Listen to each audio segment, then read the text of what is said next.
So welcome aboard. This is going to be a virtual tour on Batman in Chicago.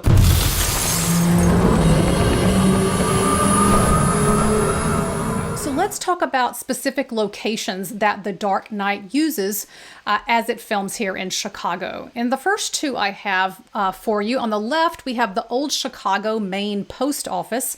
If you've seen The Dark Knight, the opening sequence where it's the bank heist and the robbery where the guys are wearing the clown masks, that all takes place here and was shot, I think, over about 5 or 6 days in that massive building on the left. On the right, you probably recognize that, even if you're not from the area. That's Navy Pier. That functions as Gotham Harbor in The Dark Knight. It's the ferry scene in the film itself.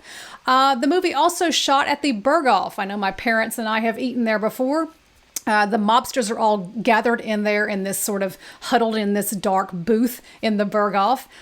They also movie filmed on Lower Wacker Drive. The Batman is going very quickly through Lower Wacker Drive, some of which I believe is a model or a miniature and not an actual car. But nonetheless, they do film down there. You also have other Chicago locations. This is the very end of the film where you have Batman and Joker's final confrontation. The exterior footage for this fight was shot at the Trump Hotel and Tower when it was in construction. So it was not complete, and you can definitely tell that at the end of this film. The fight itself was filmed elsewhere. I don't believe it was in Chicago, maybe in London. For that one.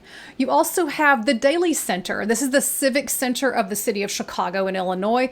That is standing in for Wayne Enterprises headquarters. So there's the Daily Center as we know it on the far left with the Picasso statue standing in front of it.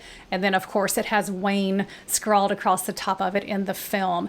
And those of you who've taken other virtual and in-person tours with me also know Daily Plaza, probably from The Blues Brothers, The Fugitive, a movie called The Lake House as well has filmed outside of the Daily building too. So lots of movies you probably will recognize from that area. Okay, so let's visit our two locations that I promised you we would, both of which are either used or seen very clearly in the street chase scene with the Batman and Joker. And we're going to start with Millennium Station, and then we are going to head a little bit a few blocks away, 5 or 6 blocks away, to the Chicago Board of Trade building. All right, so here we are going now to head down into Millennium Station. So after commuter traffic dies down, the station is closed to the public.